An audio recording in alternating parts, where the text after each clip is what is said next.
Good afternoon, and we'll just jump right into it. It's been about a month or so since we've had our last crime briefing, and just wanted to give some updates on what's been happening since last month. And so I just want to start off with some notable incidents. And we had our most recent homicide was the homicide that occurred on October 20th of this year on North Pearl Street. And in that incident, an individual was shot and killed inside of that location. And we've since made an arrest in that incident. We've arrested 26-year-old Jonte Wunner of Monticello, New York. He was taken into custody yesterday after a traffic stop in the area of North Lake and First Street. At the time of his arrest, he was in possession of a loaded revolver. He's charged with 1 count of murder second, 1 count of criminal possession of weapon second, for homicide, and additionally he was charged with another count of criminal possession of weapon second for a loaded handgun that was in his possession at the time of his arrest. On 592 Central Avenue, we had a dog attack investigation. That's the incident in which the pack of dogs attacked the individual. Individual was killed as a result of that attack.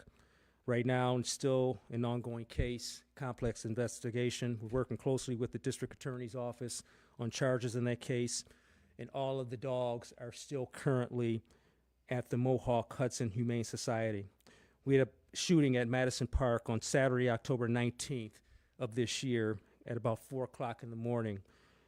We responded. There was an individual who was a 20-year-old who was shot in the abdomen, and through the investigation, the detectives determined that Cheek, C-H-E-I-C-K, Diarra, D-I-A-R-R-A, was one of the 2 individuals who exchanged gunfire during that incident inside of the park. He was charged with 1 count of reckless endangerment in the first degree and 1 count of criminal possession of a weapon second. We had a sexual assault arrest on Saturday for an incident that happened on Saturday, September 14th of this year. Officers responded to 6 Mile Park for a report of a sexual assault. Officers learned that a victim, a female, was inside of a vehicle at the time of the assault. She was able to free herself from the vehicle and seek help.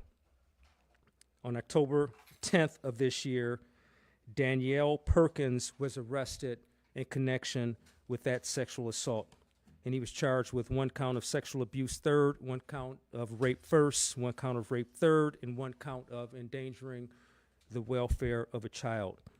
Had a shooting at Washington Park on October 12th of this year, right around 2 o'clock in the morning. On duty Albany police officers and Albany firefighters were on separate calls, and they heard what sounded like gunshots coming from inside the park near Willett Street. Upon arrival, they observed several individuals fleeing from the area. 21-year-old Tywone Jackson led officers on a foot pursuit, during which he discarded a loaded 9mm handgun. 20-year-old Jawan Giles was observed attempting to get into a vehicle that was stopped in the roadway in the area of Hudson Avenue and Willett. He had in his possession, after he was stopped, a loaded 9mm handgun. And a 16-year-old was found crouched beside a vehicle during the same incident, and after a foot chase, he was taken into custody, and he was in the vicinity of an AR-style assault rifle. Grand Street in Madison, we had an arrest on October 3rd at about 7:30 p.m. Members of our Albany Community Response Unit attempted to stop a group of individuals who were involved in some sort of investigation. They approached, the individuals fled, and they were taken into custody. 21-year-old Jaden Cruz was taken into custody, and he was found to be in possession of a loaded handgun as well as a quantity of heroin. He was charged with 1 count of criminal possession of a weapon third, 1 count of criminal possession of a controlled substance seventh, 1 count of loitering, 1 count of criminal possession of stolen property fourth, and 20-year-old Jafar Arrington was also taken into custody and charged with obstructing governmental administration second degree. We had a robbery carjacking on October 28th at around 2 a.m. in the morning, 18-year-old Antonio Guay Nup approached a 30-year-old female in the area of Washington and Quail, assaulted her, stole her vehicle.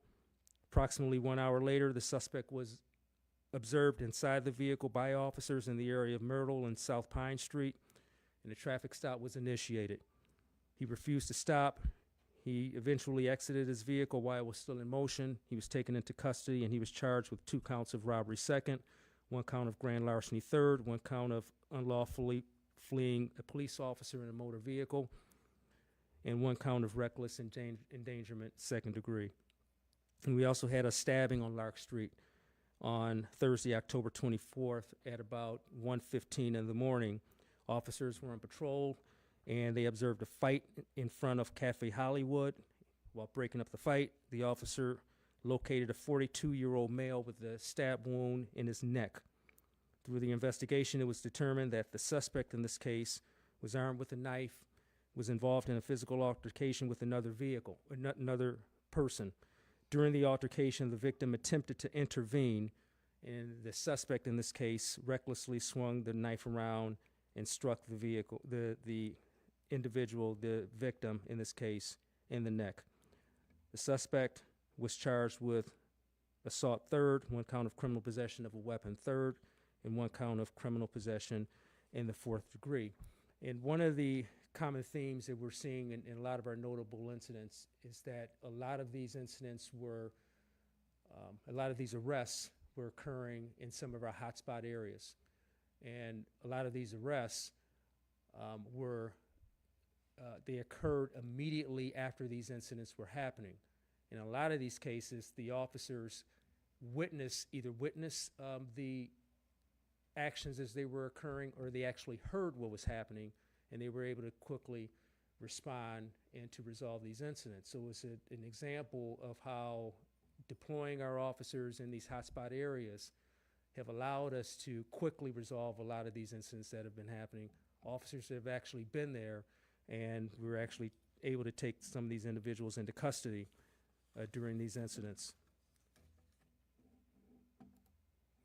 And here are the most current stats that we have right now for some selected incidents and selected categories. And you can see in our property crimes, we're continue to be down substantially in all areas.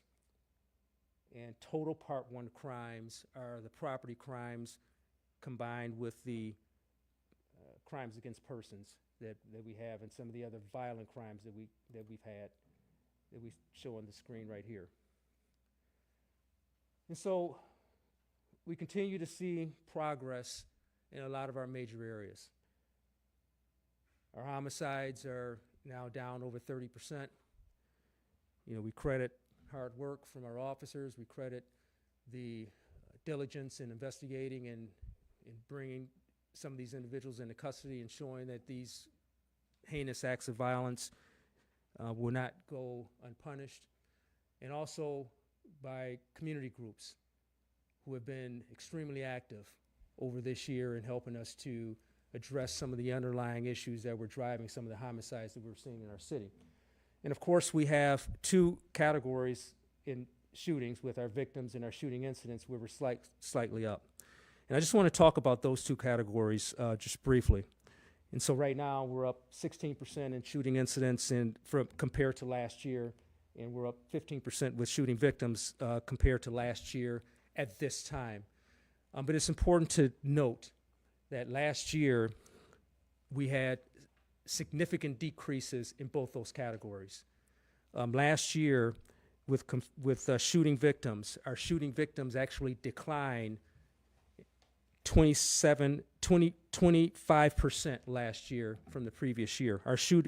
Our confirmed shots fired, our shooting incidents, last year, they declined 27%. So we had some significant decreases last year in those 2 categories. And so when we're looking at where we are in comparison to those incidents, it's not something that's totally startling to us when we see that we're slightly ahead, because we're comparing them to a period of time when we had some significant decreases, and that's shown in this slide here.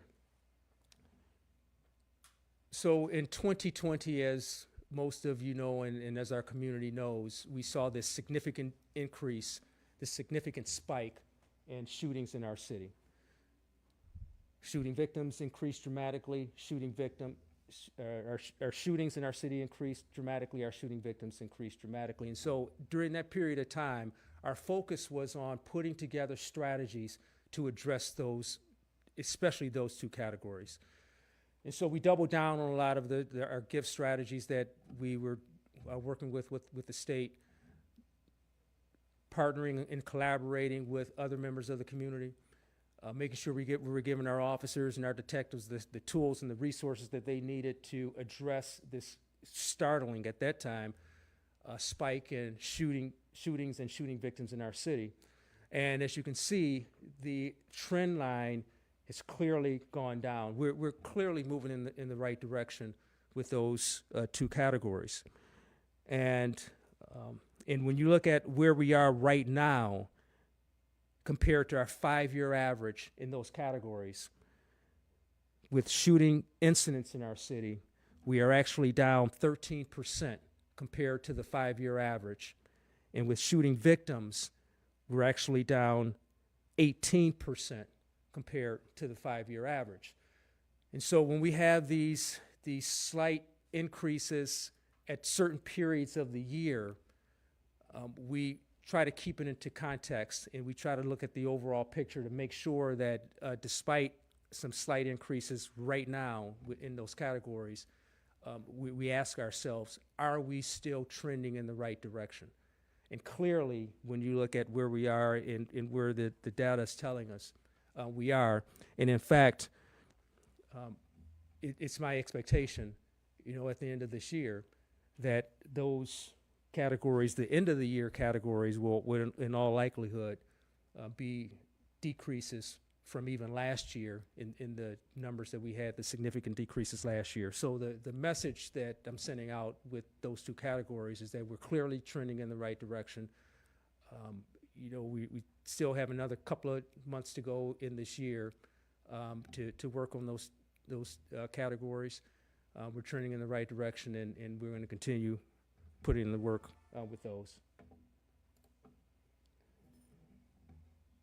And this illustrates our homicides that I talked about earlier. Clearly we're making some progress with the homicides that we're having in our city, a 35% decrease.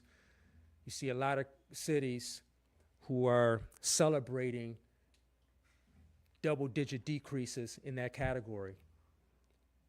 When you look around the country and they're looking at where they are right now, year to date, if they have a 10 or 11% decrease in their homicides, they're celebrating and they're doing cartwheels. Well, we're making some significant progress in that area when you're talking a 35% decrease in that category. And moreover, when you look at the homicides committed by firearms, a 46% decrease in those areas.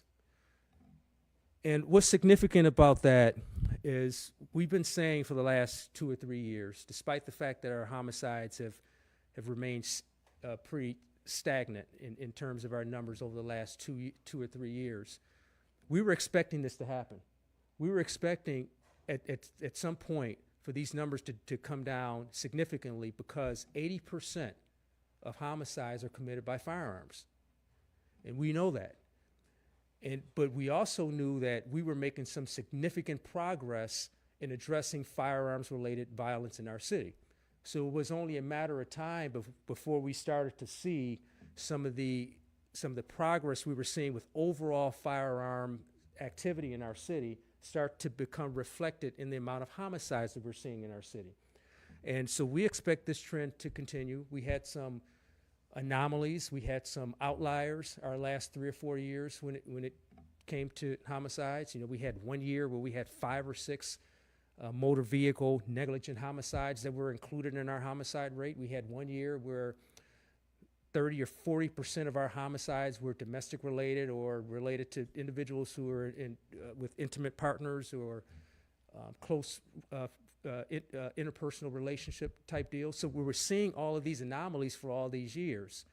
We were seeing all these outliers, and we knew it was just a matter of time before we started to see the work that's been put in from everybody in this community start to become reflected in the homicides that we're seeing in the city. And we expect that trend line to continue as we move forward.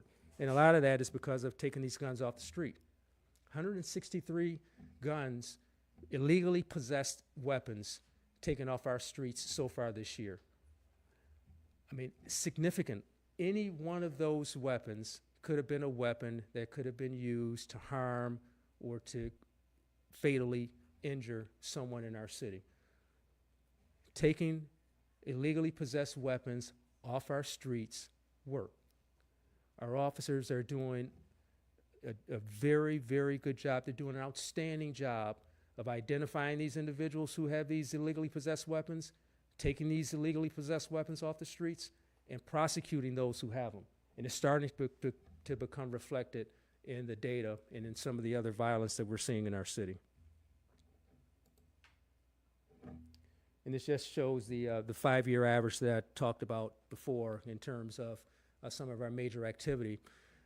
Just to illustrate that in the major categories of shootings that we've had in our city, the trend line is clearly coming down. It's clearly going into the direction that we want it to go. And in fact, I dare say that we are clearly moving to a place where the activity, the illegal activity, the firearms-related activity in our city will be at pre-pandemic levels and even lower. So every shooting that we have in our city is one shooting too many. Every homicide is one homicide too many. Every person that's a victim of a violent crime in our city, that's one person too many. We're not celebrating the fact that individuals still at sometimes in our city are victimized. We understand that. And in our sympathies and our resources and everything that we have go to those victims, those individuals who are victimized in our city. And we don't minimize anyone who's victimized in our city. But the fact of the matter is we're trending in a positive direction. We're trending where we need to go. We had a crisis 4 years ago. It wasn't a crisis that was created by us. It was a crisis that every community in this country had to deal with. And we dealt with it. You know, we understood that it was not going to happen overnight. We knew that this was a long and protracted battle that we had to fight. We knew that it was going to take some time because the issues that were fueling the violence that we saw in 2020 had some deep roots. So we had to make sure that we had the proper players, the proper partners, the proper strategies, the proper support.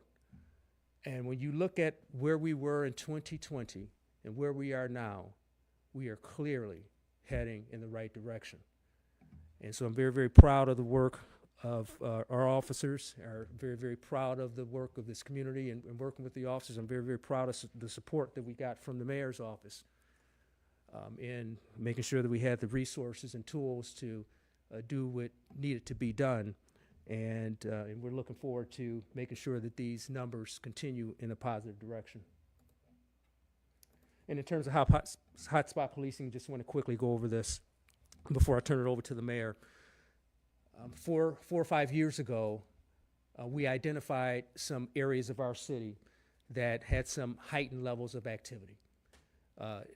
Areas where we were seeing violence that was disproportionate to where we were seeing in other areas of our city. And we knew that we had to put some strategies in place to address some of those hotspot areas that we saw. And so now, as we look at what's happening in these hotspot areas, this is the Pine Hills area. This shows the Part 1 crimes that we had over the last, roughly the last month in Pine Hills. And during the last crime briefing, we showed the month previous to these. So this just shows the previous 30 days or so.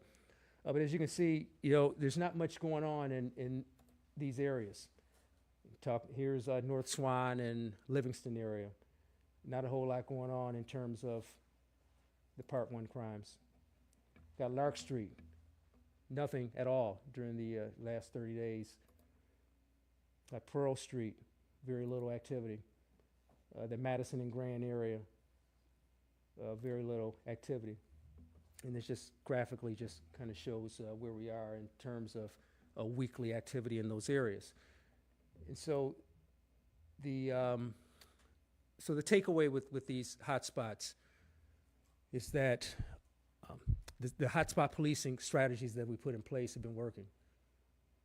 There was a time, a couple of years ago when in those areas that we just highlighted, that's where we're getting all of our complaints. That's where we're getting residents and business owners and others who were saying something needed to be done. We need to address those issues. The criminal activity is too high. Well, we put these things in place. We put some strategies in place. We've worked with those individuals who live and play and who have businesses in those particular areas, and it's worked. And so now as we move forward, we're constantly evaluating and assessing activity in other parts of the area, other parts of the city. So those hotspot areas may shift as activity shifts in our city. But the takeaway is that it works. Hotspot policing works. Working with our community to address some of these issues works. And we're excited as we move forward to work with our community to make sure that activity stays low in the existing hotspots and to identify others that may arise and put these same strategies in place and to address it. And with that, I'll turn it over to the mayor. Thank you, Chief, and thank you for your hard work. I want to congratulate you and this department for continuing to respond to concerns that our residents have rightfully had with respect to violent crime in our city and to continue to move those numbers in the right direction. And I also want to thank Governor Hochul, because what we're showing is that the funding that she has put in place with respect to the GIVE strategies, with respect to anti-violence funding that our city has certainly benefited from, and probably most importantly, the crime analysis lab that sits right here in this building, we're demonstrating that while people may still choose to bring a gun into our city and commit an act of violence, it is very unlikely that they are going to leave our city not having been arrested and held accountable for that activity.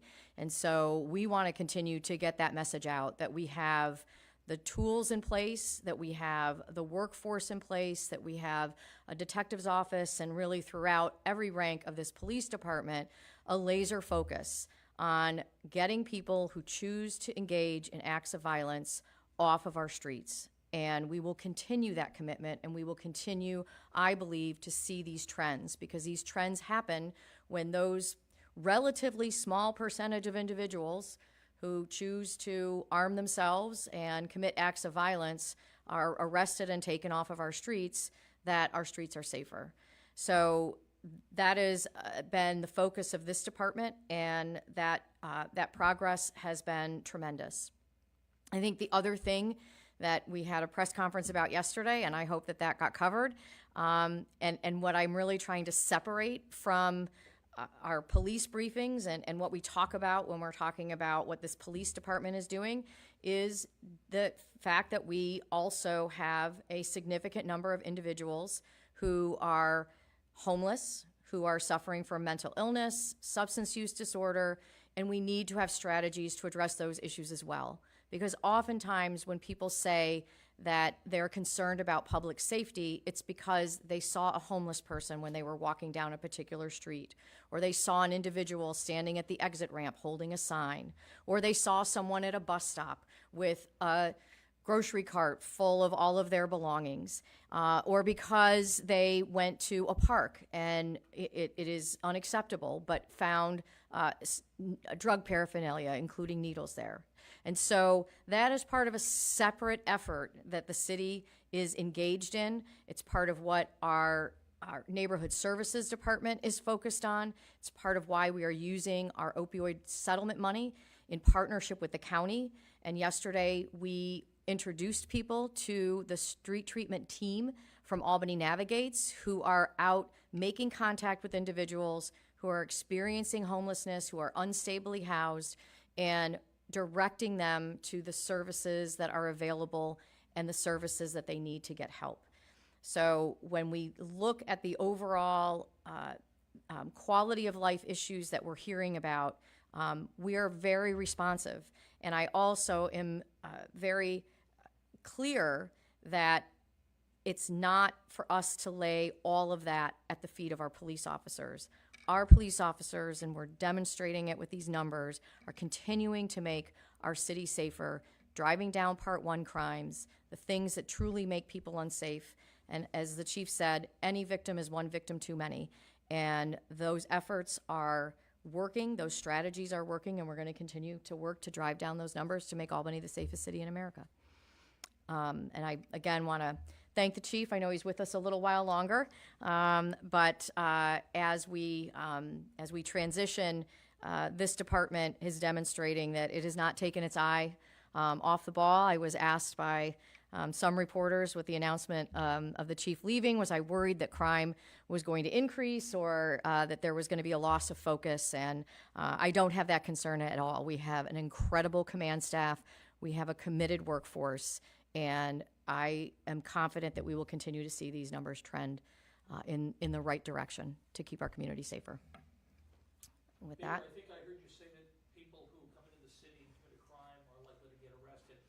I'm wondering if you have a demographic breakdown of the people who are committing crimes in the city coming from outside the city, and conversely, are the people who are victims of crimes city residents, or are they coming into the city and being victimized? you know, I don't like to look at it, I mean, I said it a little facetiously, but because we've had a few of these more recent crimes where there were individuals who traveled into the city of Albany. I think making it clear that we want for anyone who is going to engage in violence, whether they live here or not, to recognize the tools and resources that we have. And that there are also resources in place for individuals to get help.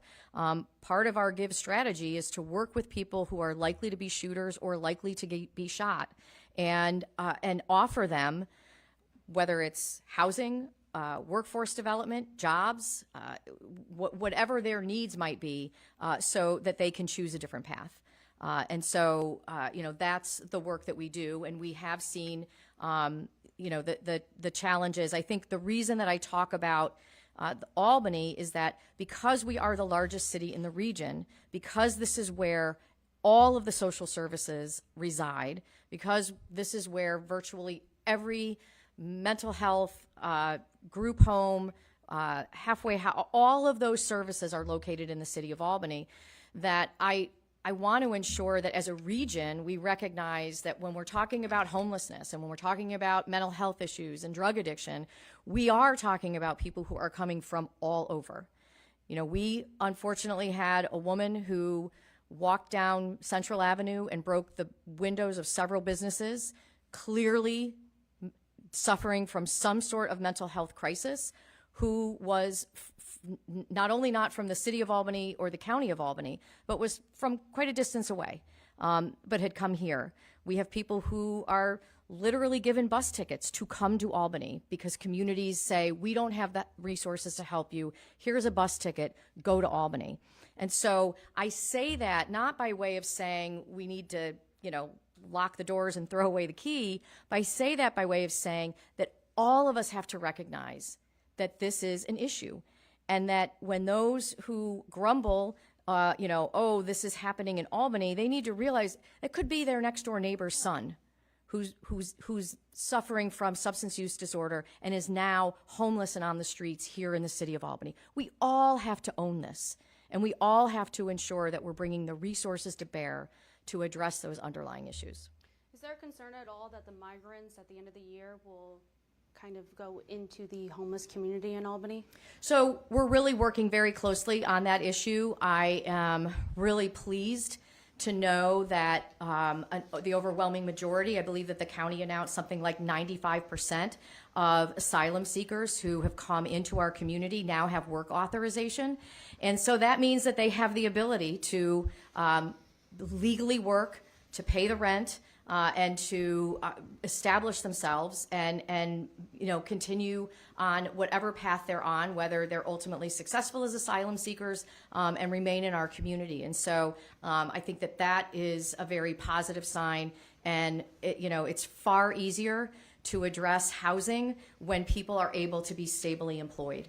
And the folks that are coming here from wherever they're coming from to a person, they want to work. And so that's very encouraging. And there is such a huge need. We still have shortages, as we know, at our healthcare facilities, our restaurants. The construction industry is booming. And with the, we're expecting that the Livingston Avenue Bridge project is underway. Wadsworth Lab, we're expecting is going to start construction. So that's only going to continue. So the more people that we have with work authorizations, I think we'll be able to address a lot of those housing needs because they're able to work. So Mayor, you showed a lot of optimistic data about violent crimes. What about trends in traffic crimes or pedestrian safety? What does that look like, and what is the city doing? So we're right now part of a region-wide Vision Zero plan that is being created that we believe will make us far more competitive to attract federal dollars to continue to do pedestrian safety measures. And so I'm awaiting, I have not yet seen the final design or proposed design for Central Avenue, but that's our next traffic calming project that has funding tied to it. It already is in and has received an award to actually do that work. And I fully expect for us to also be competitive as we look at Washington Park, because again, that plan is complete. We've done the traffic studies. There's a plan in place. We've put some temporary measures in place, but we really want that to get funded as well. That's going to cost between $5 and $10 million, and so that's the next project that we're going to be seeking funding for. And we just continue to do this work. It is tremendously. It's expensive. It requires changes to infrastructure. It requires changes in people's habits, and so thus the 25-mile-an-hour speed limit, speed humps, the school zone cameras, and using those tools as we continue to invest in those infrastructure changes. Mayor, were you surprised that 13,000 people were ticketed for speeding through school zones? And what will the city do with that money, and how much have you earmarked in the budget? I was appalled. That's only 4 school zones. We're going to have 20. I was appalled. I really had hoped that the work that we did with signage, with a warning period, that we would not see those levels. My budget director told me to expect those levels based on what they saw in New York City when they first implemented speed cameras. But then in New York City, they saw a steep decline. So with respect to that funding, we have a pretty large funding amount, revenue amount in our 2025 budget for next year. But then when you look at our multi-year planning, we see that number fall off pretty precipitously. I want it to go down as quickly as possible. We want people to slow down. I would imagine that money will plug some serious holes in the budget. Well, look, I don't ever want to rely on fines with respect to making sure that I balance my budget. We want people to comply. And so while we look at some of the funding challenges associated with the pedestrian changes that we're making and what we'd like to do in Washington Park, this gives us some breathing room to move a little faster with respect to potentially implementing some of those plans if that revenue is there. Mayor, you mentioned GIVE earlier. Recent GIVE data shared by the governor's office showed that Albany was one of the only upstate municipalities with an increase in shooting incidents compared to a year ago. Why isn't that funding making the same impact here in Albany? Well, again, I think to the chief's point, we had a very steep decline the year before. And so that increase is on a number that had been pretty greatly reduced. And so as we look at the 5-year numbers, as we look at where we are, certainly compared to 2020, that would still be a negative number. It's still too many. And we want to ensure that we're doing all that we can. And again, working on the GIVE strategies.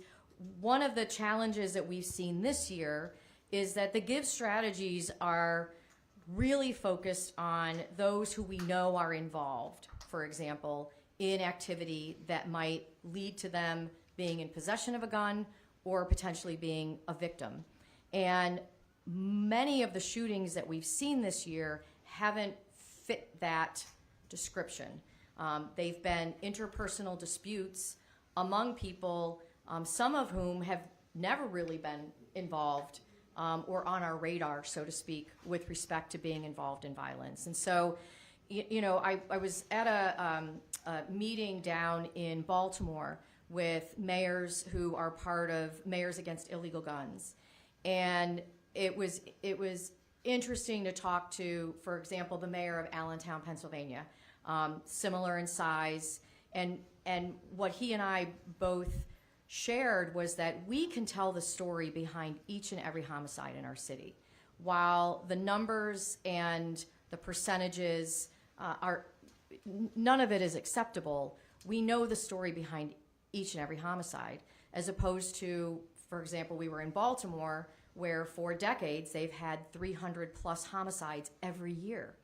And so, when we look at that and we look at what's driving it, it doesn't necessarily always fit the give strategies. What I do know is that when we were seeing shootings that were associated with group violence, associated with, some people in the media like to call it gangs, other people call them groups. But when we were seeing that, the give strategies worked to really drive down those numbers. And I know we had a pandemic in the middle of it, but I believe if you look at what happened between, I think it was 2018 and 2019, is either 2017 to 2018 or 2018 to 2019, we saw a huge decline. And that was give strategies working.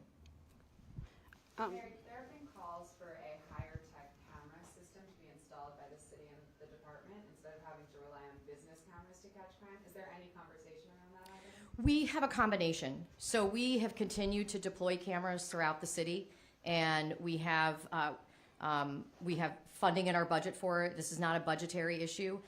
It really is a capacity issue. Post-COVID, we had a very significant delay in actually even getting the equipment because of the shortage in chips.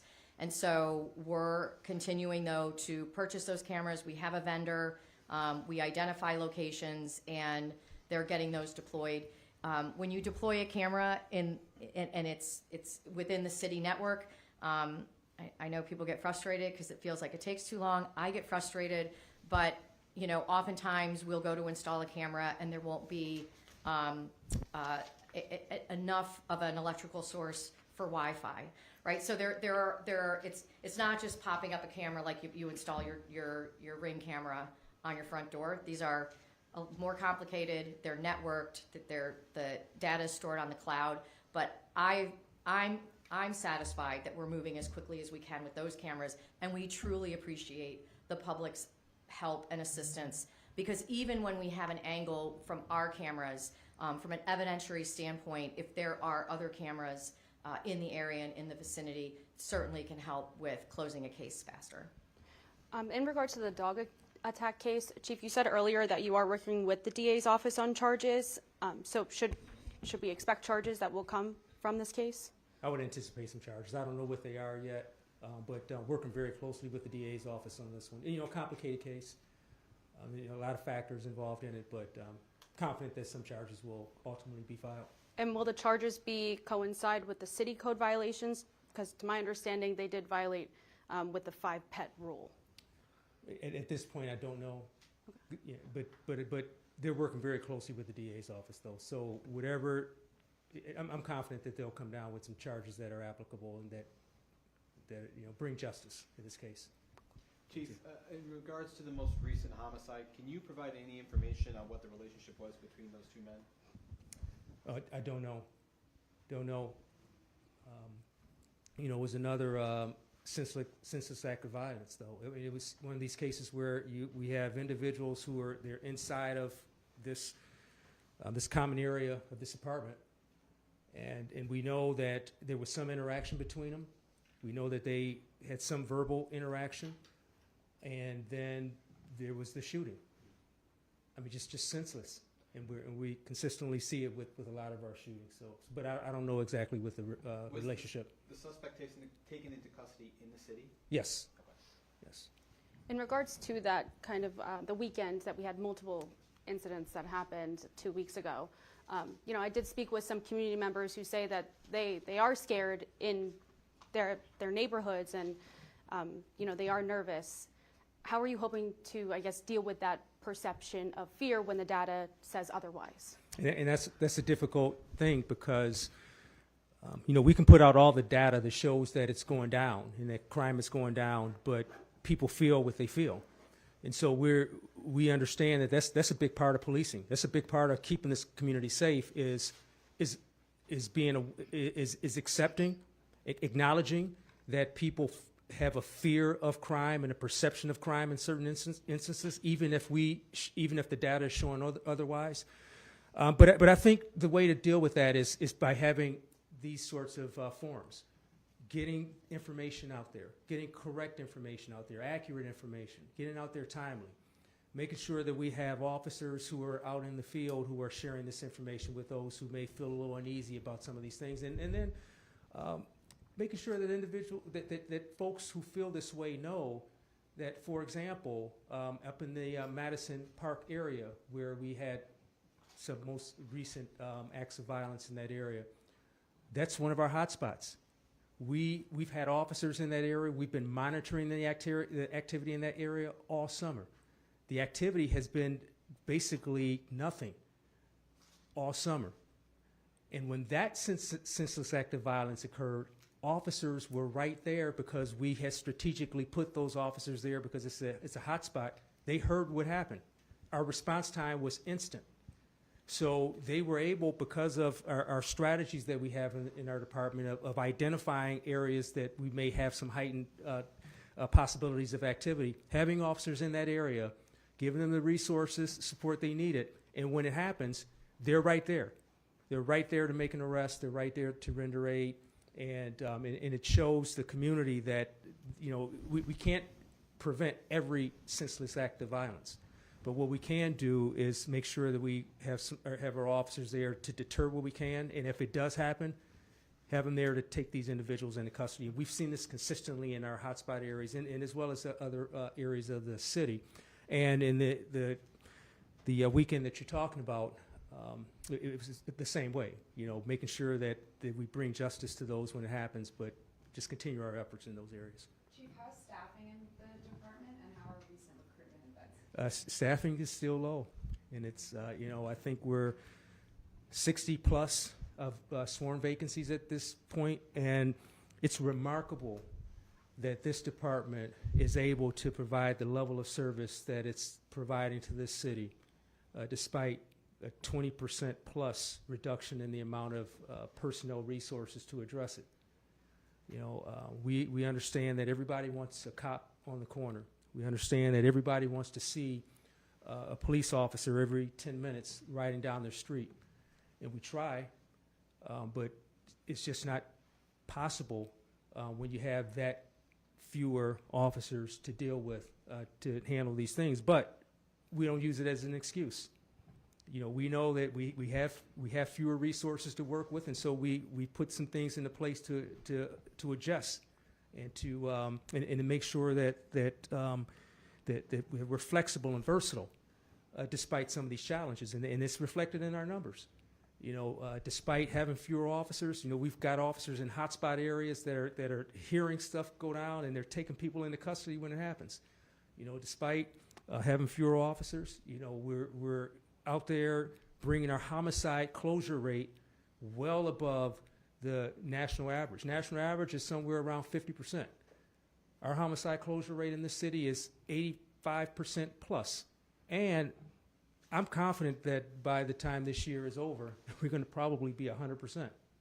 I mean, it's remarkable considering the fewer personnel resources that we have. Testament to the commitment to that these officers have to this community, commitment to doing more despite having less, a commitment to working more when they're tired, and we just need a couple of more hours, and they give it to us. But we're also cognizant of the fact that we can't beat our officers down either. So we have some systems in place to make sure that we're not overworking our officers and we're not putting them into a place where they can cause harm to themselves or to their own health and wellness or to anybody in the community. But great job on the part of our officers. Chief Last and Mayor, question, last Chief and question. Yes, ma'am. we recently spoke with Sheriff Apple, who told us that there's a good reason to assume that there is